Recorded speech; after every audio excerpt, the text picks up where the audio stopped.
One of the 46 U.S. attorneys ordered to resign by the Justice Department has now been formally fired by President Trump just this afternoon after he refused to step down. Attorney PREET was reportedly blindsided by yesterday's request to resign, not just because it targeted dozens of U.S. attorneys and it was so abrupt, but because he was one of them who would be affected. You see, Bharara met with President Trump just a few months ago at Trump Tower, and a source familiar with that meeting says not only did the president ask Bharara to stay on the job, but he then told Bharara to go out and tell the cameras that he had been asked to continue serving. Here's what Bharara said minutes after that meeting. President-elect asked, presumably because he's a New Yorker and is aware of the great work that our office has done over the past 7 years, to discuss whether or not I'd be prepared to stay on as the United States Attorney, to do the work as we have done it, independently, without fear or favor for the last 7 years. We had a good meeting. I said I would absolutely consider staying on. I agreed to stay on. I have already spoken to Senator Sessions, who is, as you know, the nominee to be the Attorney General. He also asked that I stay on, and so I expect that I'll be continuing the work at the Southern District of New York. CNN's justice reporter Laura Jarrett and CNN's Sarah Ganim have been following this story. Laura, to you first. Do we know the details of exactly how this was handled today and what might have changed between that November meeting and now?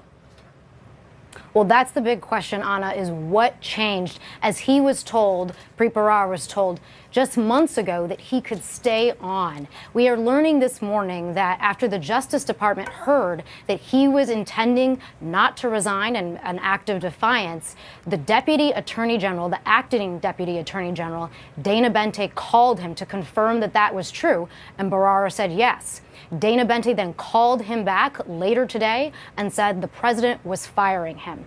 Now, the White House was asked about this earlier today, Sean Spicer, at a gaggle, and he said, you have to talk to the Justice Department about that. Well, we reached out to the Justice Department, and they have no comment, Anna. All right, Sarah, let's bring you into the conversation. Tell us more about Bharara. Yeah, he was one of the most powerful, most well-respected U.S. attorneys in the country. Preet Bharara was appointed almost 8 years ago by President Barack Obama. He had been chief counsel to Senate Minority Leader Chuck Schumer. You've heard that name because Schumer has now emerged as one of the chief adversaries of Donald Trump. But back in 2009, Schumer's the one who actually encouraged President Obama to appoint Bharara after one of Bharara's investigations led to the then Attorney General Alberto Gonzales having to resign. Now, Bharara's office prosecuted everything from terrorists like the attempted Times Square bomber to international Russian crime bosses to the hacking group Anonymous. But Bharara is perhaps best known for going after corruption cases, most notably Wall Street corruption cases. A Time magazine cover from 2012, you can see it here, really says it all. This man is busting Wall Street. They called him the enforcer. And he was greatly feared on Wall Street. He prosecuted dozens of insider trading and securities fraud cases, including Bernie Madoff's brother. Of course, his corruption cases went beyond Wall Street, too. He was appointed by a Democratic president, but was well known for his nonpartisan investigations, going after both Dems and Republicans. Until today's firing, he was in the middle of investigations involving the offices of two of the most powerful Democrats in the state of New York. He was set to try former aides to Governor Andrew Cuomo, who are accused of bribery and bid rigging.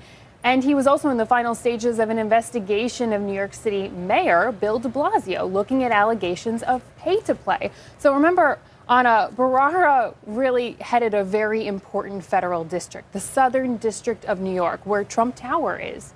And so any investigation that's ongoing that would involve wiretapping or anything else would likely involve his office. And as you point out, he was doing work that was clearly nonpartisan, going after Republicans and Democrats alike, looking into different investigations and allegations. Sarah, That's right. Thank you. Laura, back to you. As far as what happens next in all of these open cases, including Bharara's, where do we go from here? Well, at this point, career attorneys at the Justice Department across the country will take over for the U.S. attorneys that were forced to resign yesterday. And as we've mentioned throughout the programming today, this has happened before. President Clinton has asked for the dismissal of U.S. attorneys before. President Bush has asked for them.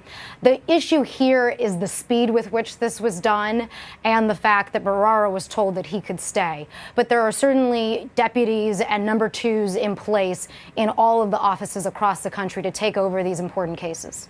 A lot more to learn, too, about why now, why Bharara after that initial conversation, which he was asked to stay on. Laura Jarrett and Sarah Ganim, we'll keep working those sources, right? And we'll talk back with you in just a little bit. Thank you to both of you. Stay with us, much more straight ahead here in CNN Newsroom.